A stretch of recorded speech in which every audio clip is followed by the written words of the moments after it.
Prophétisons ensemble sur notre pays.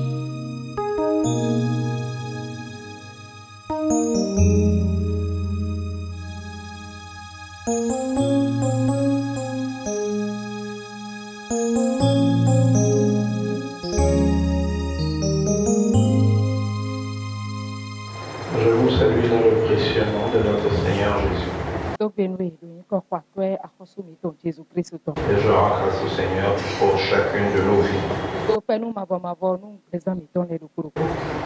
Ce séminaire s'inscrit dans l'opération Jésus pour réussir 002.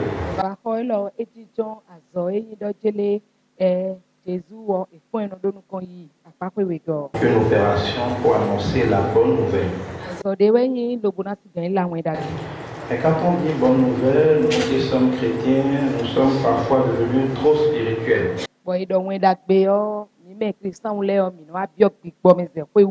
Nous en avons fait une activité trop religieuse, parfois un peu marketing pour nos églises.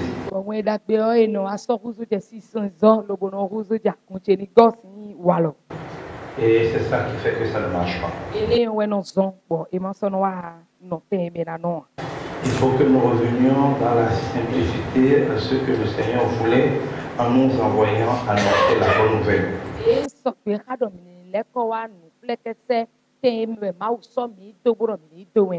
Parce qu'hélas, beaucoup de gens reçoivent la bonne nouvelle sans que cela ne les mette en joie. Ils la refusent même, ce qui n'est pas normal.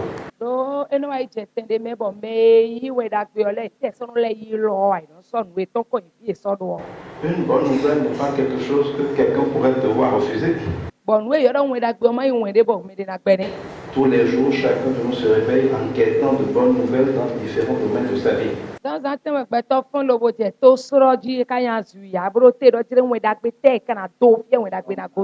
Sous le poids de nos fardeaux.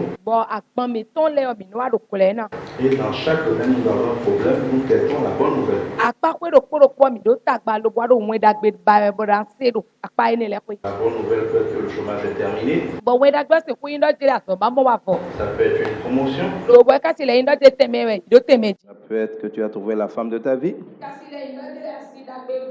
Ça peut être ton mariage. Ça peut être un problème de santé qui est enfin réglé. Bref, dans chacun de ces domaines-là et d'autres, nous avons des problèmes et nous espérons des solutions.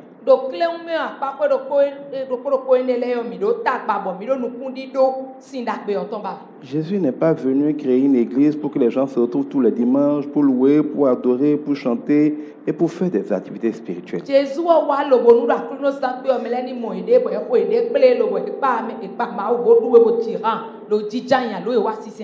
Quand vous lisez le Nouveau Testament, est-ce que vous avez vu un culte régulier où Jésus réunissait les gens puis faisait le même rituel de la même manière tous les vendredis ou bien tous les samedis ou bien tous les dimanches?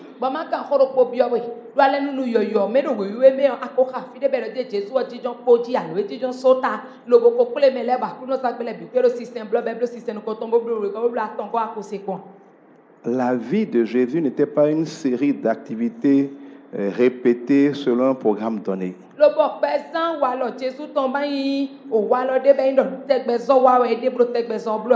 C'était une vie naturelle où il allait au contact des gens pour régler leurs problèmes.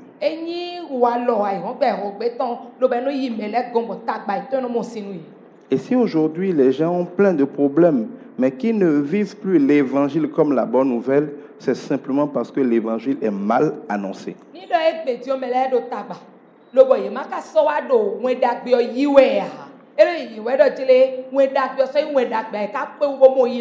L'évangile n'a pas changé, Dieu ne change pas, sa parole n'a pas changé. Mais nous avons concentrer trop notre attention sur le côté religieux de l'évangile.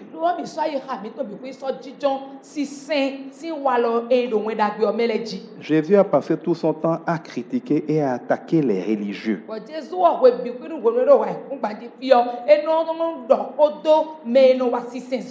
Pharisiens, Sadducéens, c'est même eux qui l'ont crucifié parce qu'il n'a pas arrêté de les démonter, de les mettre à nu.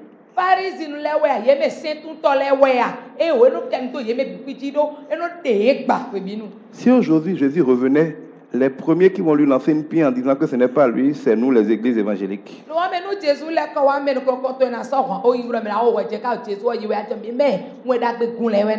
La preuve, dès que quelqu'un est vraiment inspiré par le Saint-Esprit et que naturellement, il agit en esprit, en vérité, et non pas d'après la religiosité habituelle, il est immédiatement persécuté, critiqué, et on dit que c'est le diable.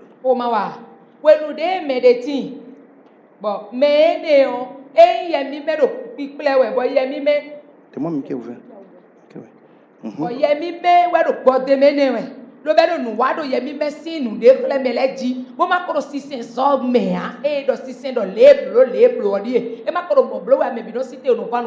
Quand on parle d'église aujourd'hui, cela dégoûte les gens. Ça veut dire que l'église ne ressemble pas à Jésus. Parce que la Bible est claire, personne n'a jamais rencontré Jésus pour le détester. Les gens n'avaient rien à lui reprocher. Même ceux qui venaient l'arrêter, quand ils le voient, ou ils tombent, ou ils disent, mais qu'est-ce qu'il a fait pour qu'on l'arrête?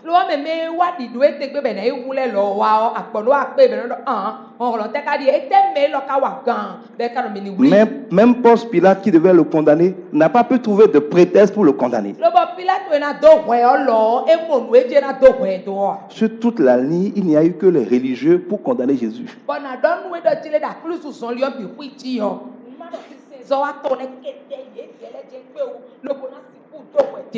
Aujourd'hui, les religieux, qu'ils soient chrétiens, qu'ils soient musulmans, qu'ils soient catholiques, qu'ils soient n'importe quoi, sont les plus grands ennemis de la vraie foi. Oh là là.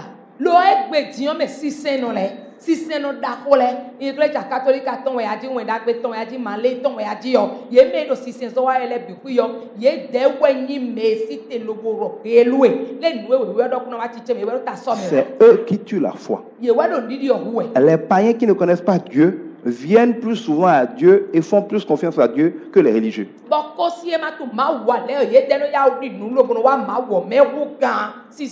Et en aucun cas, ils ne veulent tuer Dieu. C'est les religieux qui tuent Dieu tous les jours dans leur comportement.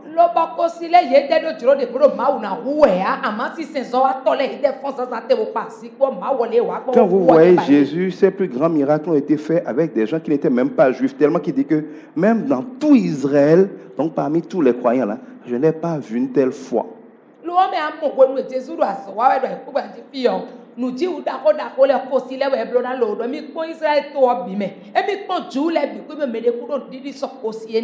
C'est les centeniers romains qui viennent faire les plus grands témoignages de foi. Dis seulement un mot et mon serviteur sera guéri. Ce n'était pas un juif, ce n'était pas un croyant.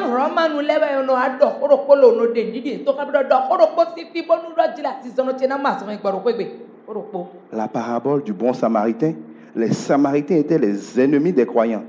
Pour parler du véritable amour, c'était encore un ennemi officiel des vrais croyants.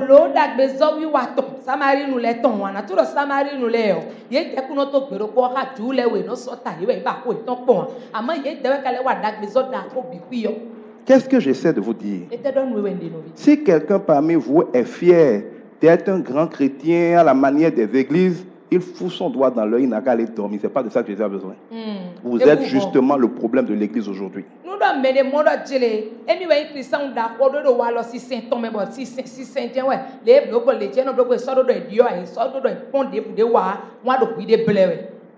Un païen qui a des problèmes, ce n'est pas grave, on sait qu'il ne connaît pas Dieu. Mais un chrétien qui se comporte comme vous vous comportez là, ça éloigne plus des gens de Dieu que le païen.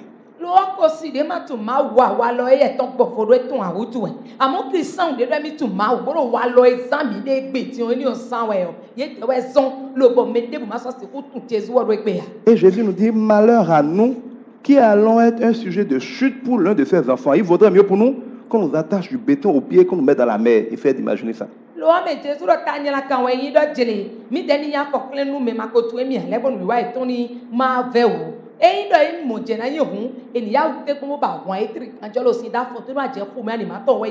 La vérité, c'est que si les gens qui te connaissent vont courir à Jésus ou fuir Jésus, ça dépend de toi.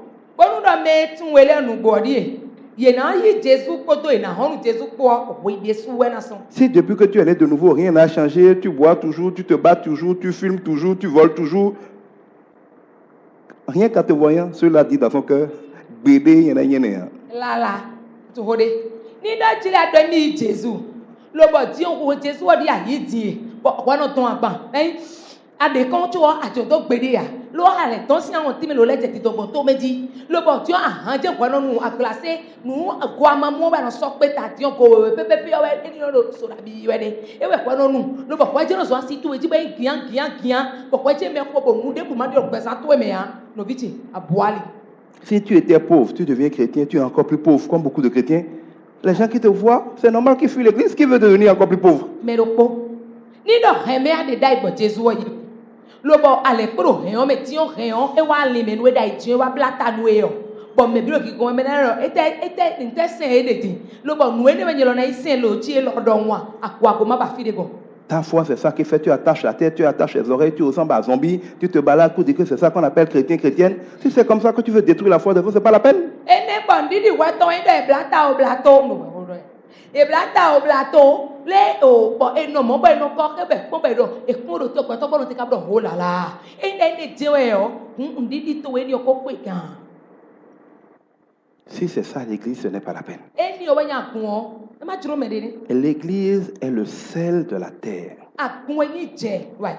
L'église est la lumière du monde.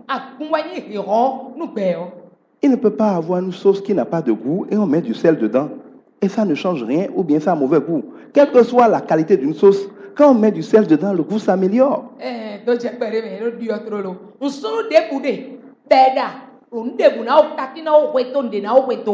Ni chema yi me egbeto si odua amonu je bi eme jenwe o e na konte he na du e si do che yi sunu me ba dudu golowa. Quand tu vois une sauce, tu n'as pas besoin de demander la vidéo de la cuisine pour savoir s'il y avait du sel. Quand tu goûtes, au goût que ça, tu sais s'il y a du sel ou s'il n'y a pas de sel. E won sunu nu e lo o me amara ikan be ro de dagbo fi te ka pesi mi so ye nko to to e o ana to kon ten. Ça ne ment pas. S'il y a du sel, on sait. S'il n'y a pas, ça ne ment pas. Ou bien, quand les gens prennent ta vie là, ils n'ont pas besoin de venir voir ton pasteur, de venir voir ta Bible, et de venir voir la comédie que tu fais ici. Quand ils goûtent ta vie là, ils doivent voir s'il y a Jésus en toi ou pas. Il n'y a pas de mensonge possible.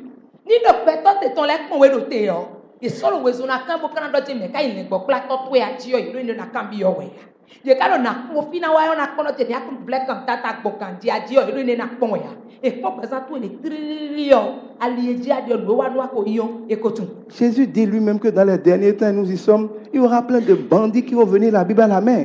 Mais on reconnaîtra ces vrais enfants à leurs fruits. Si tu donnes des oranges, tu ne peux pas convaincre quelqu'un que tu es un papaye. Eh oh. Lo Jésus do te kan ku do to le je ko ji o se ban le na bi a Mr. Homer. Le kai na bia Mr. Homer me bo ma do Jésus o se me nu gbo ina wa mo we na wa dai to me be na yi pe we àmọ́ sísìn de na we de o sísìn oni akon le tililili o akotun gbeto na un de yan koko. Galates 5:22 nous donne un échantillon des fruits de l'esprit. Galates si we ma ta ton iha me konukunwe e ko na mi sísìn sísìn. On le voit détaillé dans 1 Corinthiens 13. L'amour est un commandement, ce n'est pas un sentiment.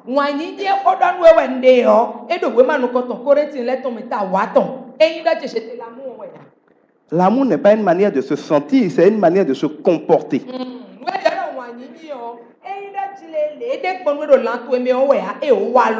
C'est une manière de se comporter en traitant tous les autres et nous-mêmes comme Dieu nous traite.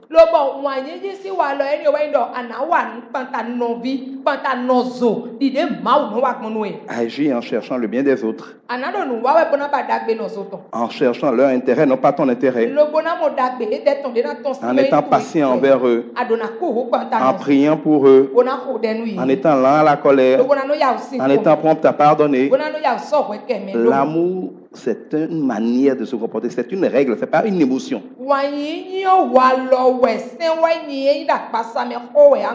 Si Jésus est en vous, Quand on touche votre vie, on doit sentir l'amour dedans. Et ça, il Il y a la joie. Dans les fruits du Saint-Esprit, il y a la joie. Si le Saint-Esprit est en quelqu'un, il a une joie qui dépasse les circonstances. Même quand il a des sujets pour pleurer, il est en joie parce qu'il sait qu'il est plus que vainqueur.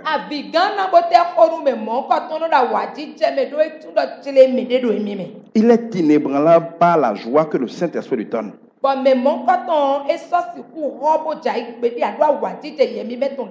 Avec cette joie, il a la paix.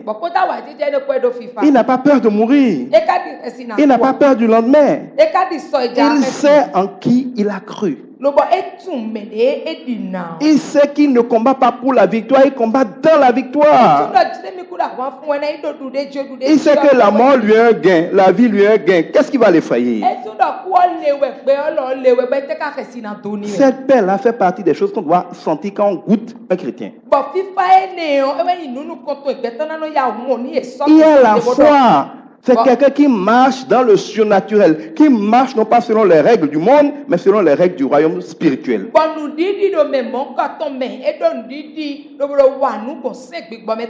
C'est pas juste qu'il prie, mais il marche par la foi.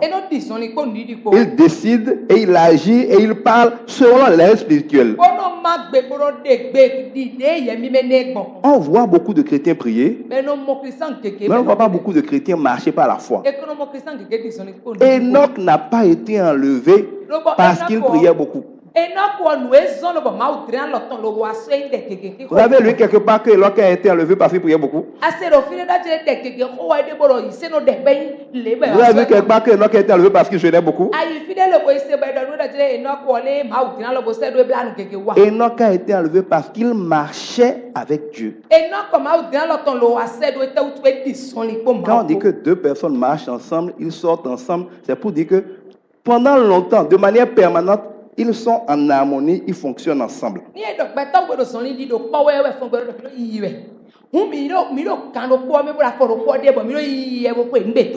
C'est une vie tout entière de marcher selon, avec, à côté de Dieu. Tu ne peux pas marcher avec ta copine aujourd'hui et demain matin marcher avec une autre personne et après demain marcher avec une autre et on va dire que tu marches avec elle. Cette marche-là, c'est pas de ça qu'on parle.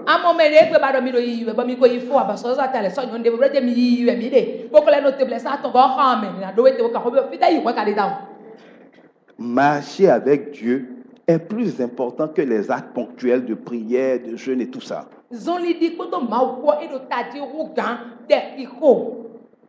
Donc Dieu s'attend à voir des gens qui se laissent utiliser par lui. Des gens qui se sont donnés à Christ comme un sacrifice vivant. Ils déposent leur corps devant Dieu pour dire, utilise-moi comme une marionnette, fais-en ce que tu veux. Ils ne vivent pas leur vie en demandant à Dieu de la bénir. Ils demandent à Dieu de les utiliser pour vivre sa vie. Ça veut dire qu'il y a un abandon d'abord à sa volonté. Beaucoup de gens ne vont nulle part avec Dieu parce qu'ils ne veulent pas renoncer à leur vie. Ils veulent que Jésus vienne bénir leur vie. Il n'a jamais promis ça.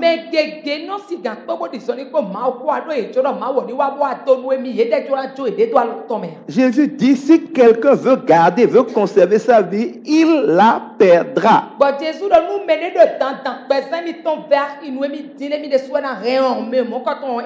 Si tes projets te sont capitaux, tu ne veux pas négocier. Je veux aller aux États-Unis. Je veux me marier à une blanche. Je veux faire ci. Et tu as aligné plein de choses. Ça, c'est pour toi. Quand tu viens à Jésus, tu déposes tout ça devant lui. Si quelque chose lui plaît dedans, il prend, tu dis merci. S'il ne prend rien dedans, ce n'est pas un problème. Sa garantie, lui, c'est qu'il fait de toi ce qu'il veut. Mais ce qu'il fera de toi dépassera de loin les plus beaux de tes rêves. Amen.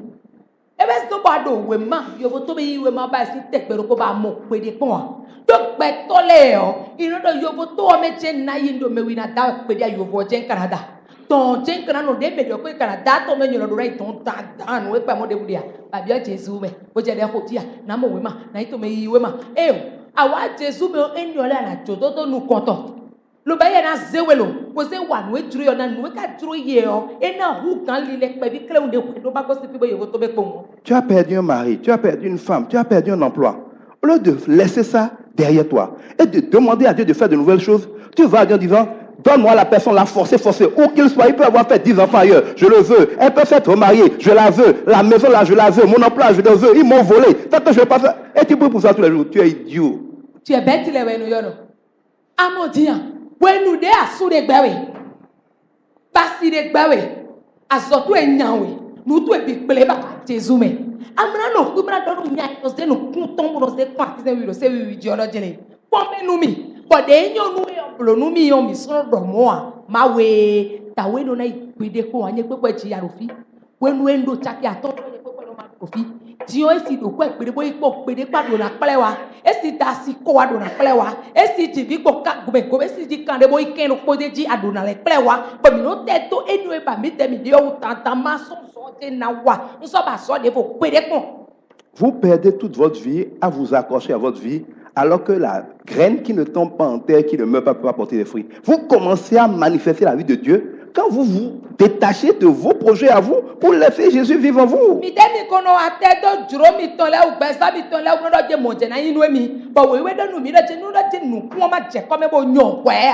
Ekusi hu pede ko lo adona jonu kun adona jogbe koko ado bona kuso je nuku mo jai bona ton. Je te donne une graine de maïs. Na we akpa de kun. Tu l'aimes tellement que tu ne veux pas que quelque chose lui arrive. Ba ni won kaka bro de kun na wa akpa de kun. Garde la 100 ans, tu auras toujours une graine de maïs. He akpa de kun o bo wa bo watan. 100 ans des charançons ne viennent pas la bouffer avec toi. Mu do jele o so ko zima wa duwa mu ta gbe no enu. Même si tu arrives à la protéger, tu auras dans 100 ans toujours une graine. Ana no so ra ko me san ko me gba ta ko bi no do ko mais si tu la mets en terre, amoni elle disparaît. Elle pourrit. Elle est morte. Un instant, c'est comme si tu as tout perdu. Mais bientôt, ça va bourgeonner. Une petite plante, un arbre, des épis. Pour ce grain de maïs, tu auras des centaines de grains de maïs. Et si tu remets ces centaines de grains de maïs en terre, tu auras des hectares de maïs. Et un jour, tu peux mettre millionnaire, milliardaire en maïs. Ça dépend de toi. Mais à chaque cycle, est-ce que tu es prêt à renoncer à ce que tu as pour voir ce que la terre va te donner? Est-ce que tu es prêt à renoncer à ce que tu as pour voir ce que Dieu veut te donner? Tu penses que tu es plus malin que Dieu? Regarde ta graine de maïs et rassasie-toi avec elle, on va voir. Tout ce à quoi tu t'accroches là, c'est des grains de maïs. Même si tu manges ça là, tu ne seras pas rassasié. Et tu perds du temps. Si tu sèmes une graine, par exemple, si c'est maïs, ça prend peut-être 3 mois, 6 mois pour pousser. Si tu la plantes aujourd'hui, en juin déjà, tu as tes récoltes. Mais si tu passes un an à te convaincre qu'il faut accepter de la perdre, c'est en juin 2017 que tu vas manger de maïs. C'est la faute de qui? Plus vite tu sacrifies des choses à Dieu, plus vite tu obéis à Dieu parce que l'obéissance est le plus grand des sacrifices, plus vite tu vas récolter. La parole de Dieu nous dit que celui qui perd quelque chose, mari, femme, enfant, bien, trésor à cause de Jésus, le recevra au centuple avec des persécutions.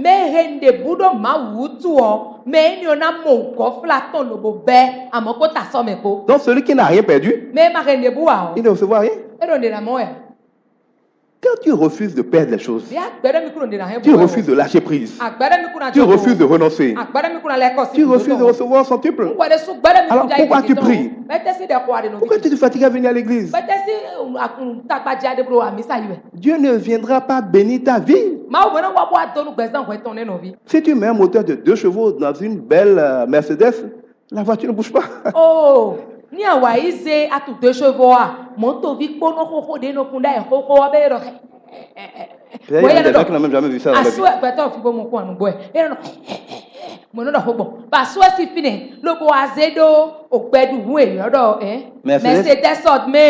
Ce n'est même pas si que le moteur de 2 chevaux pour bouger la carrosserie du Mercedes.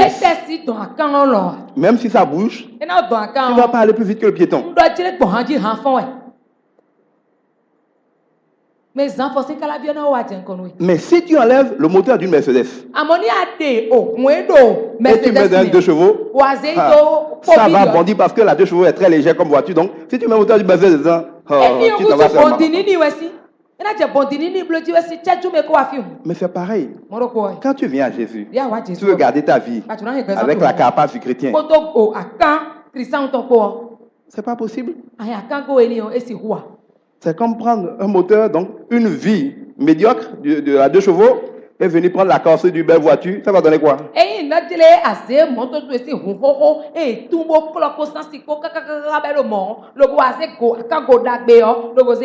Non, Jésus propose le contraire. Même si tu gardes ta 2 chevaux la carrosserie, prends le moteur de Jésus, mets dedans. C'est la différence. Mais toi, tu dis que tu ne veux pas jeter le moteur de ta 2 chevaux. Que Jésus n'a qu'à bénir le moteur de la 2 chevaux et la faire filer comme le moteur de la Mercedes. Ça ne marche pas. Et tout ce que vous avez enseigné dans la parole de Dieu, c'est comment laisser votre ancienne vie et prendre la vie de Jésus. Notez-le, vous ne demandez pas à Jésus de vous servir. C'est nous qui servons Jésus. Nous sommes des serviteurs de Dieu. Dieu n'est pas le serviteur des hommes. Alors, entre un serviteur et Dieu, qui utilise qui? Le serviteur utilise son patron. Vous, qui êtes mes collaborateurs, c'est vous m'utilisez? Ou bien c'est moi qui vous utilise? Alors, vous ne voyez pas que vos prières consistent à demander à Dieu de vous servir? Fais-moi ci, fais-moi ça, j'ai besoin de ça, j'ai besoin de ci. Est-ce que même à votre patron vous pouvez dire ça? À votre papa vous pouvez dire ça? C'est votre papa qui vous commande de vous faire, non? Votre vie est au service de votre père. Votre vie est au service de votre patron. C'est lui qui dit ce qu'il veut faire et vous le faites pour lui. C'est ça, non? Un père et un fils. C'est ça un patron et son collaborateur. C'est ça un mari et son épouse. La femme est une aide pour son mari, c'est pas l'homme qui est l'aide pour la femme. C'est ça. Dieu a créé la femme pour aider l'homme, il n'a pas créé l'homme pour aider la femme. Donc, dans toutes les relations saines de Dieu, il y a un ordre logique. L'ordre logique, c'est que c'est Dieu qui veut. C'est lui qui fait. Et toi, il t'utilise pour faire. Mais les chrétiens font comme c'est eux qui utilisent Dieu pour faire. Même quand on parle d'évangélisation, Jésus dit que Dieu est le maître de la moisson et que nous devons juste prier pour qu'il suscite des ouvriers. Est-ce qu'un ouvrier se fait des soucis pour le chantier? Si le chantier, le ciment finit sur ton chantier, c'est pas le problème du maçon. Au mieux, il va te dire le ciment est fini, il va s'asseoir, il n'a pas de soucis. Que ta maison soit petite ou grande, c'est le problème du propriétaire, c'est pas le propriétaire du maçon. Si la maison est vite construite, elle n'est pas vite construite, le maçon s'en fout. Tu n'as jamais vu un maçon avoir des soucis parce que la maison ne se construit pas vite. Surtout si tu lui payes son salaire. Mais regardez, vous les chrétiens, quand nous évangélisons, nous faisons les soucis de Dieu. Que quelqu'un soit sauvé ou pas, ce n'est pas notre problème, c'est le problème du maître. Qu'il le soit rapidement ou pas, ce n'est pas notre problème, c'est le problème du maître. Quel est notre devoir à nous? C'est le rôle d'un ouvrier. C'est le rôle d'un enfant. C'est le rôle d'un serviteur. Être disponible pour que le maître puisse l'utiliser. Si le maître dit de bouger, il bouge. Le maître dit ne bouge pas, il ne bouge pas. C'est le seul devoir et la seule vocation du serviteur. On l'a vu dans l'Ancien Testament. Quand la nuée bouge, il lève le camp et bouge. Si la nuée ne bouge pas pendant 2 ans, il ne bouge pas pendant 2 ans. Ils étaient pressés de marcher vite pour aller dans Jéricho. Mais si en plein désert la nuée s'arrête, il ne peut pas dire mon nuée reste là, doit l'avance. Il ne peut pas avancer sans la nuée.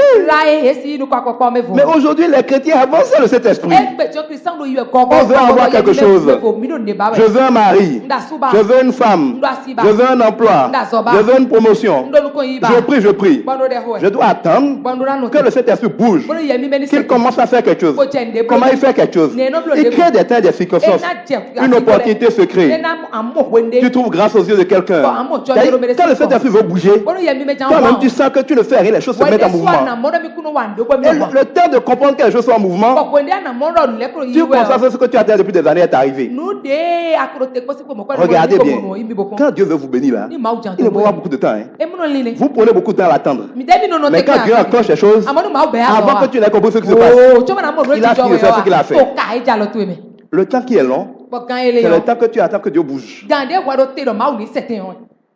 Mais il faut avoir le courage et la patience. C'est pour ça que la patience est présentée comme une grande vertu chrétienne.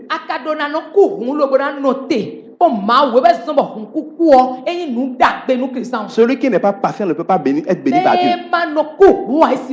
Parce que Dieu n'agit jamais trop tôt. Et il n'agit jamais trop tard. Or, c'est lui qui est le maître du temps. Si c'est lui qui est le maître du temps, c'est lui qui a le temps. Donc toi, tu ne peux pas fixer le temps et dire que Dieu est en retard. Tu ne peux pas fixer le temps et dire que Dieu est en avance. C'est quand Dieu vient que c'est le temps. Quand tu ne connais pas le temps, tant que Dieu ne dit pas c'est le temps. Et lui dit il ne vient jamais trop tard, il ne vient jamais trop tôt. Il vient toujours au bon moment. Donc s'il ne vient pas, c'est que ce n'est pas encore temps. S'il vient, c'est que c'est temps. Qui toi tu es pour juger le temps du maître des temps?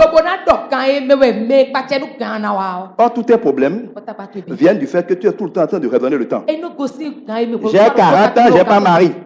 J'ai 50 ans, je n'ai pas enfant. Hey, tu te stresses parce que tu veux discuter le temps avec Dieu. Est-ce que toi tu es le maître du temps? Tu sais à quel âge Abraham a eu son premier enfant?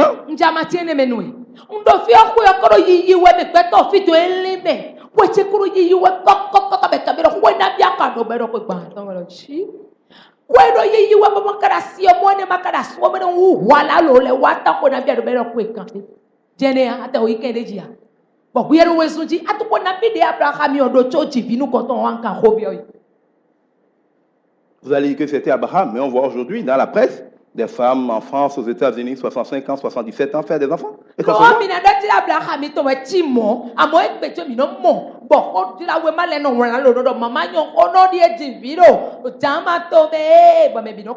le problème, c'est que plus vous voulez juger le temps,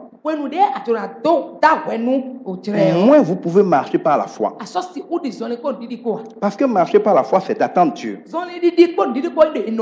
La Bible dit que Dieu est l'auteur de la foi et le consommateur de la foi. La foi n'est pas une chose qu'un chrétien peut posséder. Ce n'est pas comme un pistolet que tu peux posséder et tirer quand tu veux. Quand on dit qu'il faut avoir la foi, il faut avoir la foi là. Ça induit les gens en erreur. Ils pensent qu'ils peuvent posséder la foi et en faire ce qu'ils veulent. Non. On dit que la foi là, c'est Dieu qui est l'auteur. Donc c'est lui qui donne. La foi là, c'est Dieu qui la consomme. Alors, c'est lui qui déclenche la foi et c'est lui qui reçoit la foi. S'il n'est pas au rendez-vous, tu fais quoi avec la foi? Parce que si Dieu arrive à temps, il a prévu quelque chose dans un an. Aujourd'hui, toi, tu exerces ta foi pour la voir. Si c'est lui l'auteur, il ne va pas faire, il ne va pas te donner la foi aujourd'hui. Il te la donnera dans un an. Si c'est lui le consommateur, il ne va pas consommer aujourd'hui. Il va consommer dans un an. Tu es pressé aujourd'hui, pourquoi? La foi n'est pas un sentiment à développer. La Bible nous dit que la foi vient de ce qu'on entend. Ce qu'on entend de la bouche de Dieu. C'est-à-dire quoi? Il n'y a pas de foi tant que Dieu n'a pas ouvert sa bouche pour te parler. Tant qu'il n'était pas parlé. Et la bouche de Dieu dont on parle, ce n'est pas le logo, c'est le rhéma. De manière concrète, ce que je dis là, c'est quoi? Et moi, ça m'arrive souvent. Tu peux avoir un problème. Tu pries, tu as de l'espérance. Mais ce n'est que de l'espérance. Tu ne peux pas avoir de foi si Jésus ne t'a pas parlé. Je rêve d'avoir ma maison. C'est une espérance. Je peux que ça, c'est bien. Mais je ne peux pas avoir de foi que j'ai ma maison tant que Dieu ne m'a pas parlé. Mais si je rêve, et Dieu me montre que, par exemple, à la rentrée prochaine, comme c'était le cas pour ma maison, il me montre la rentrée, tout et tout, mon enfant dans telle place. J'ai des indices dans le rêve que c'est la rentrée prochaine. Et je me vois dans ma maison. Dieu m'a parlé. Je commence à dire, il a parlé. Il veut sa parole pour l'accomplir. Je suis là, je vais quelque part. Un prophète me dit, avant la fin de cette année, Dieu dit que tu as ta maison. Il ne savait pas que je suis en train de construire une maison. Ça fait deuxième témoignage qui confirme. Et Dieu me donne 3, 4 signes comme ça. Donc là, Dieu a parlé. Il m'a promis qu'avant la fin de l'année, je serai dans ma maison. À partir du moment où Dieu a parlé, la foi venant de ce qu'on entend de Dieu, je peux maintenant avoir la foi. Avoir la foi, c'est quoi? C'est m'accrocher à la parole de Dieu en disant je marche selon elle. Je commence à me préparer. Je prépare mon déménagement. Je fais tout comme si c'était déjà accompli. Je démontre que j'ai cru. Dans le cas de ma maison, Dieu me dit, je vais dans ma maison en octobre. En juillet, je venais d'une campagne d'évangélisation au nord. Je n'avais pas un franc. Mais je savais que même si on avait l'argent, si on n'ouvre pas le chantier en juillet, on ne peut pas l'habiter en octobre. Mais comme Dieu m'a dit qu'en octobre, j'habiterai ma maison, j'ai mobilisé les équipes, maçons, ferrages, je les ai mis sur le chantier sans avoir un franc. Bon, akluno sangbe la bieda chanter di lo nyeso ko elo dia. Lo ame yede no wa bondo mi yede mena wa zole le mi demi to. Akim était là, non? Akim était là, si Akim est là? Akim, attends, on a dit, bon, on va commencer à passer cette petite partie, le reste on verra. Bon, il y a des gens qui savent, débrouillez-vous. Mais on avançait comme ça, et puis quelque chose arrive, là, quelque chose arrive. En attendant, on dormait là. Mais je ne veux pas dire comment l'argent est arrivé. Mais en attendant, on dormait là. Parce qu'à partir du moment où Dieu m'a parlé, la foi est aussi la démonstration de ce qu'on a cru. C'est l'affirmation de ce qu'on a entendu et la démonstration de ce qu'on a cru. Mais c'est Dieu qui est l'auteur. Quand Jésus vient, tu es paralysé. Il dit, lève-toi. Toi aussi, tu as la foi.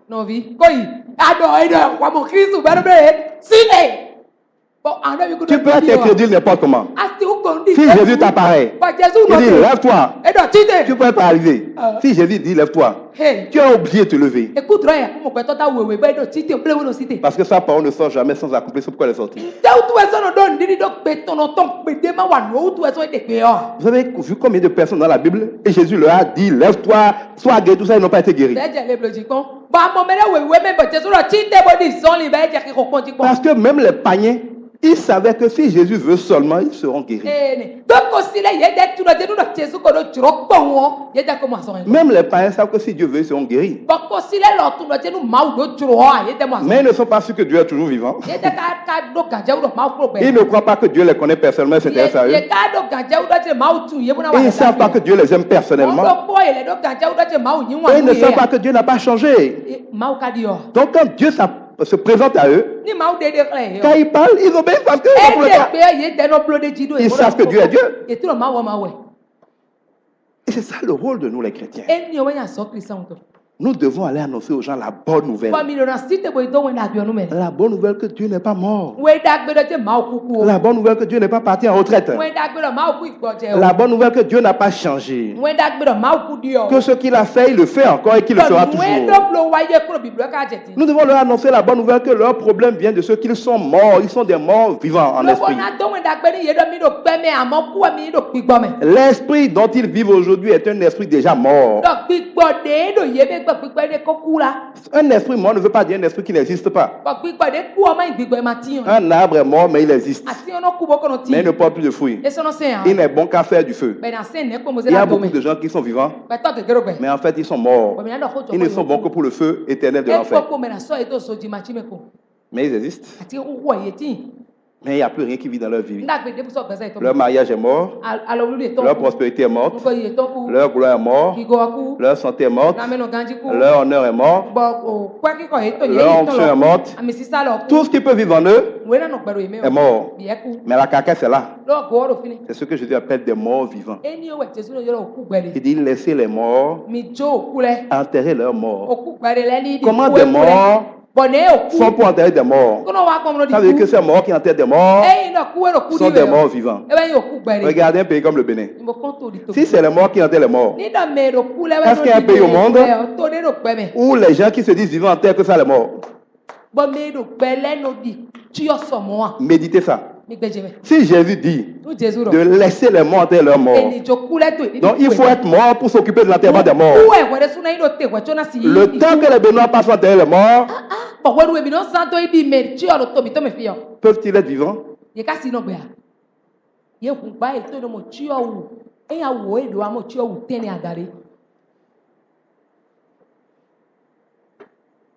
Qu'est-ce qui est vivant au Bénin?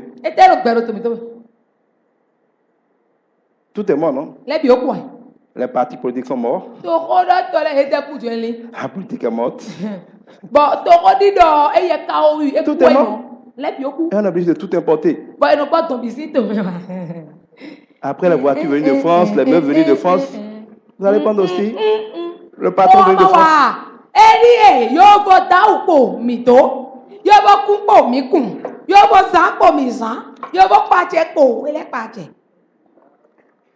Pays venu de France.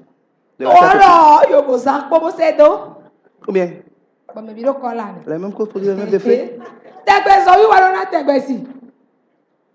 On a porté à tout à l'heure, on va porter aussi président venu de France.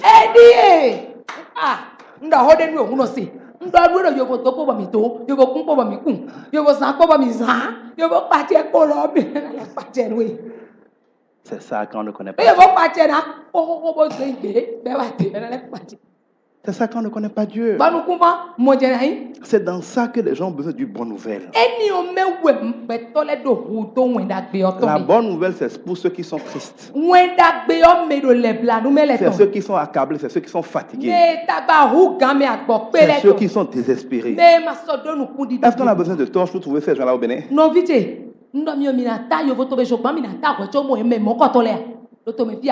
Et quelqu'un qui a des problèmes veut forcément une bonne nouvelle. Ils ne veulent pas que tu viennes leur parler de ton église. Mais ils ont besoin d'une bonne nouvelle par rapport à leurs problèmes. Vous allez évangéliser quelqu'un que lui n'a pas le temps, il va chercher un emploi. Ça veut dire qu'en te voyant, ne voit pas le rapport avec son emploi. Mais la question c'est, est-ce que toi-même tu sais que tu es censé lui apporter la bonne nouvelle de son emploi?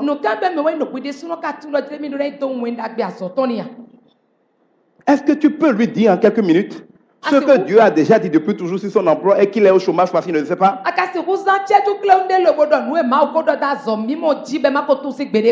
C'est ça la vraie évangélisation. N'allez pas voir les gens pour les inviter à venir à l'église. Je n'ai pas besoin d'avoir des gens devant moi. S'il n'y a personne devant moi, je vais faire des émissions sur les télés, sur les radios pour l'international et je vais m'occuper de mes affaires.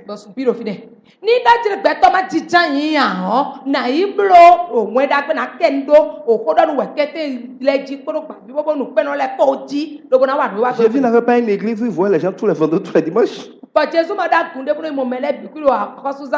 Le vrai ministère, c'est de rencontrer des gens et d'éclairer leurs ténèbres.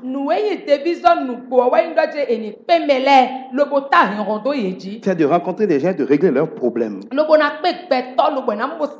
Jésus dit dans Jean 14, je suis le chemin parce que je suis la vérité et la vie. Les gens sont perdus. Ils sont en train de courir tout le temps, mais ils n'arrivent nulle part. Si tu dis à quelqu'un qui est perdu, il ne te croit pas, dis-lui, mais tu cours depuis, tu es arrivé où? Toi-même qui es là, combien de fois tu ne dis pas par jour que tu es en train de courir, mais tu es en train d'arriver où?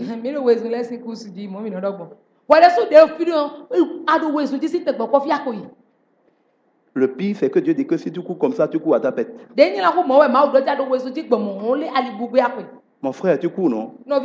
Ésaïe 30. Tu cours pour aller faire des choses que je ne t'ai pas demandé de faire. Tu cours pour réussir des projets que je ne t'ai pas inspiré. Et pour les réussir, tu veux faire alliance avec les gens du monde. Pour qu'ils te soutiennent, tu dois leur concéder des choses. Tu le fais pour ta perte. Ils vont t'humilier. Ils vont te briser. Si tu veux t'en sortir, sois calme. Détends-toi. Repose-toi. C'est dans le calme et la confiance en ton Dieu. C'est en obéissant à ton Dieu que tu seras sauvé. Voilà ce que Dieu dit aux Béninois et à tous ceux qui sont en train de courir. Est-ce que les gens qui réussissent courent beaucoup?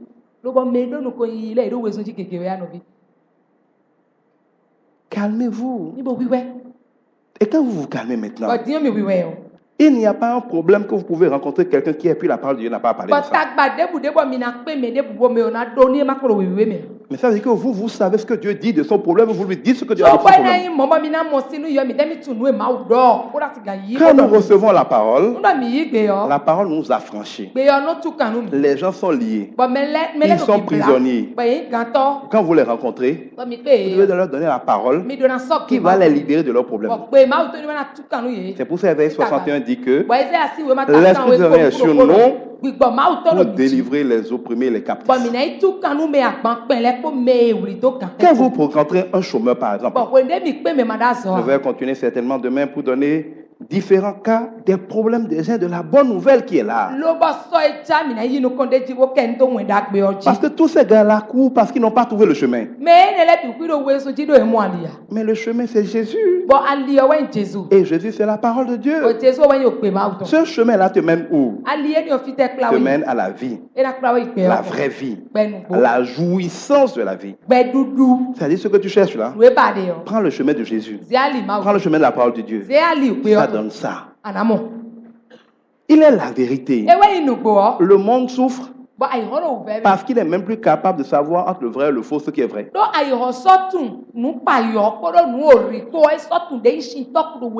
Et la meilleure illustration de ce phénomène, c'est que les docteurs d'université, les maîtrisards qui sont censés être les plus intelligents, sont les plus incapables de discerner la vérité.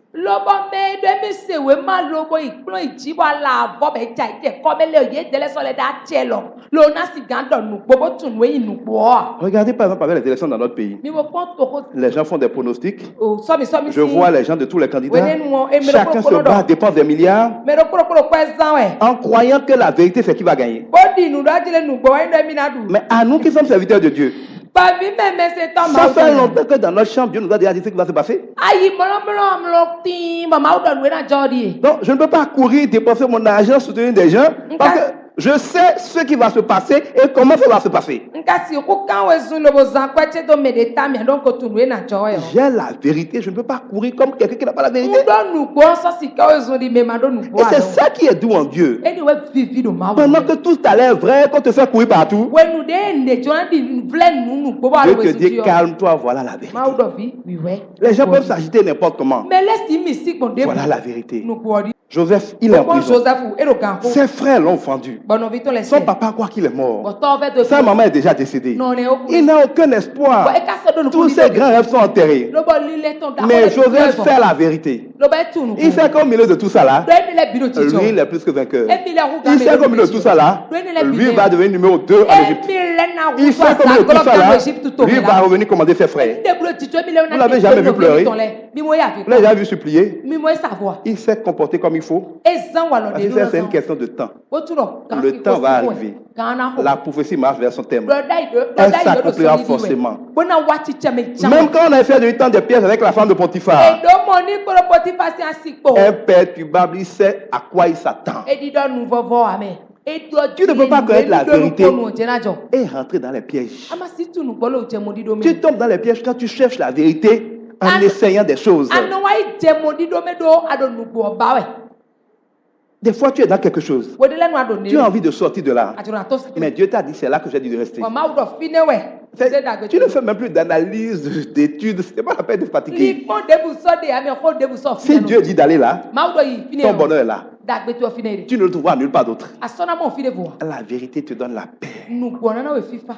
Souvent, le diable nous fatigue par la culpabilité. Les gbanou tiens quoi domi. Tu ne te sens pas digne de prier.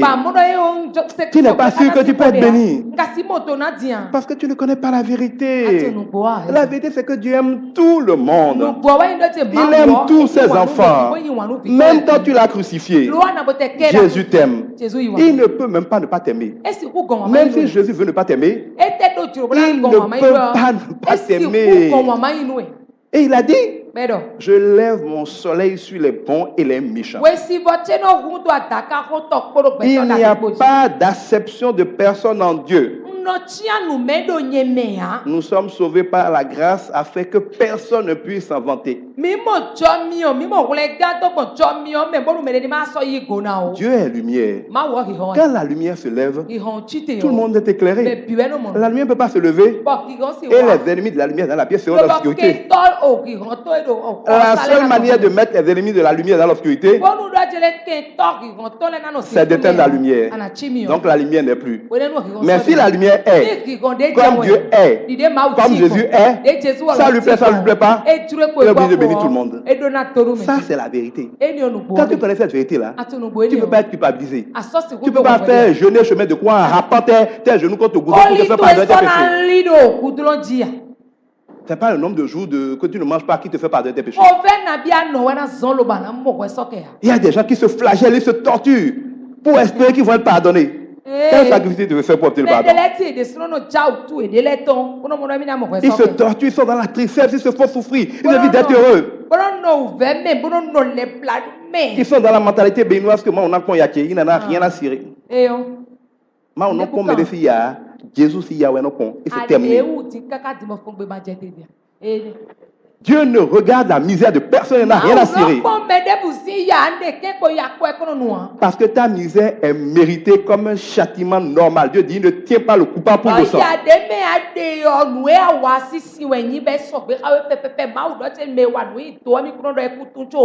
Donc il n'y a rien en toi. Tu peux souffrir jusqu'à la mort. Il dit, le salaire du péché, c'est la mort. Tu as péché, même si tu meurs, il n'y a rien à vous faire pitié à Dieu. Qu'est-ce que tu veux faire maintenant pour que Dieu ait pitié de toi? Rien. La seule chose que Dieu accepte, c'est lui-même. Il est 3 fois saint. Il est trop pur. Il est parfait. Rien ne peut le satisfaire à part lui-même. Parce que rien ne peut être pur comme lui-même. Tout le monde le sait. Et c'est d'ailleurs pour ça que certains pensent que Dieu ne peut jamais vouloir Dieu. Mais Dieu sait ça. Et c'est parce qu'il sait ça qu'il vous dit, laissez votre vie morte là au tombeau. Prenez ma vie. Si c'est moi qui viens en vous, comment je ne vais pas vous aimer? Quelqu'un peut ne pas s'aimer lui-même? C'est moi qui viens en toi. Je suis obligé de t'aimer. C'est ton corps. Mais c'est moi qui vis dans ton corps. Donc, qu'est-ce que tu fais? Je réponds, parce que c'est moi qui suis en toi. C'est le secret de la foi chrétienne. Nous sommes justifiés parce que Dieu est en nous et qu'il est juste. Ça n'a rien à voir avec ce que tu fais. Mais ça a tout à voir au fait que tu laisses l'Esprit de Dieu vivre en toi et régner en toi. Ton corps peut pécher. Ton âme peut être tentée de pécher. Mais Dieu ne regarde plus ça. Parce que dans tous les cas, quand tu meurs là, ton corps là deviendra poussière. Il n'a pas besoin de jugement. On ne peut pas le juger. Ton âme là n'a rien à voir au ciel. C'est tes émotions, c'est tes pensées. Tout ça est lié à la terre. Quand tu vas mourir, la seule chose qui demeure, c'est ton esprit. Donc, quand tu nais de nouveau, l'esprit qui était digne d'aller en enfer a été tué. Tu as un nouvel esprit, engendré par une semence incorruptible. Ce qui est né de Dieu est Dieu. Quand tu nais de nouveau, ta vie a été directement engendrée par le Saint-Esprit. Et si c'est le Saint-Esprit qui t'a donné la vie, cette vie est la vie du Saint-Esprit. Un mouton donne un mouton, ça ne donne pas d'oiseau. Ou bien, un mouton donne un mouton. Quand on donne pas un oiseau, le Saint-Esprit donne quoi? Il donne le Saint-Esprit en bébé. Donc le bébé Saint-Esprit est incorruptible. Il grandit en toi. Il ne peut pas pécher. Parce que Jésus ne peut pas pécher. Donc le Saint-Esprit en toi, quand tu nais de nouveau, est éternellement juste. C'est pour ça que tu es éternellement juste. Quoi que tu fasses de ton corps, en fait, quand tu pêches, c'est que tu n'as pas laissé ton corps soumis à l'autorité de l'Esprit de Dieu en toi. Quand tu nais de nouveau, l'Esprit veut toujours la volonté de Dieu. Mais parfois, ton corps ne veut pas lui obéir. Ton âme, donc tes pensées, tes émotions ne veulent pas lui obéir. Donc, ton corps et ton âme pêchent. Mais l'Esprit ne les suit jamais. C'est pour ça que quand tu es né de nouveau et que tu pêches, tu as la conviction de pécher. Ton esprit te juge. Tu te sens coupable. Parce que l'Esprit dit, moi je ne suis pas dedans. Quand on va le pécher si vous voulez, moi je ne suis pas dedans. Donc dans celui qui est né de nouveau, l'esprit ne pêche plus jamais. Le corps peut pécher, c'est pas grave, il va pourrir à la tombe. L'âme peut pécher, c'est pas grave. Mais l'esprit qui est le tien est éternellement pur. Et quand tu pries, c'est l'esprit qui prie. Quand tu commandes, c'est l'esprit qui commande. Quand tu t'apportes, tu t'approches du trône de la grâce. Pourquoi tu as de l'assurance? C'est l'esprit qui s'approche. Et l'esprit est pur. Et c'est pour ça que la vie en Jésus, c'est la vie de l'esprit de Jésus. C'est là que le combat se gagne. C'est là qu'il y a la puissance. C'est là qu'il y a l'autorité. Et une vie de maturité chrétienne, c'est la vie où l'esprit prend le contrôle et dirige réellement l'âme et le corps. Le seul combat qui vaille la peine d'être fait, c'est d'humilier notre chair pour la soumettre à l'esprit. C'est pour ça que nous devons laisser le Saint-Esprit nous briser. C'est le seul enjeu. Parce que même si l'esprit est en toi et qu'il est fort, si ton corps ne lui obéit pas, il va voir ton bonheur là, mais il ne peut pas t'amener dedans. Il voit ton bonheur. Il te donne une inspiration. Viens, on va y aller. Ton corps va à droite. Le gars là, j'ai souffert avec lui. Je ne veux pas le laisser. Le Saint-Esprit dit, viens, viens, viens. Le corps retourne en arrière. Tu peux être béni. Donc tu ne peux pas voir la bénédiction, même si ton esprit l'a déjà reçu. Même si tout est déjà accompli. Même si ton esprit a déjà été béni. De toutes les bénédictions dans le céleste, tu ne vas jamais le matérialiser dans ta vie si ton corps ne suit pas ton esprit. L'obéissance vaut mieux que tous les sacrifices. Obliger ton corps à suivre ton esprit vaut mieux que tous les sacrifices. Et c'est ça qu'on vous dit tout le temps. Nous allons continuer demain. Je vais prendre un certain nombre de domaines. Le chômage, le couple, la prospérité, la paix, un certain domaine. Et je vais vous donner la bonne nouvelle. Ce n'est pas de la théorie. Qu'est-ce que Dieu a prévu comme formule qui ne peut pas marcher pour que les gens aient la lumière, pour que les gens soient délivrés, pour qu'ils soient heureux. C'est de ça qu'ils ont besoin aujourd'hui. Pas de discours. Jésus t'aime là. Ils vont le constater quand ils vont voir ce que la parole de Jésus fait dans leur vie. Que le Seigneur vous donne à comprendre ça. Parce que si vous-même vous n'êtes pas né de nouveau, si vous-même vous ne vivez pas vraiment la vie de l'esprit, vous ne pouvez pas la donner à quelqu'un. Est-ce qu'une torche éteinte peut allumer nos torches?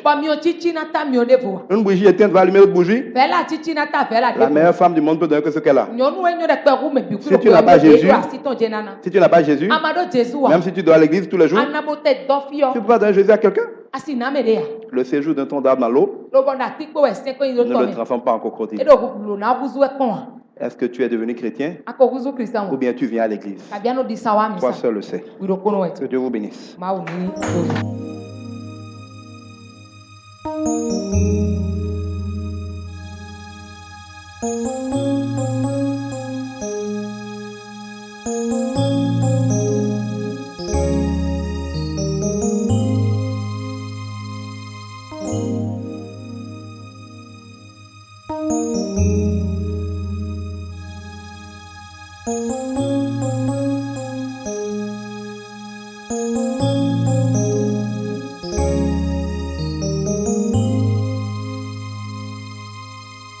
Prophétisons ensemble sur notre pays.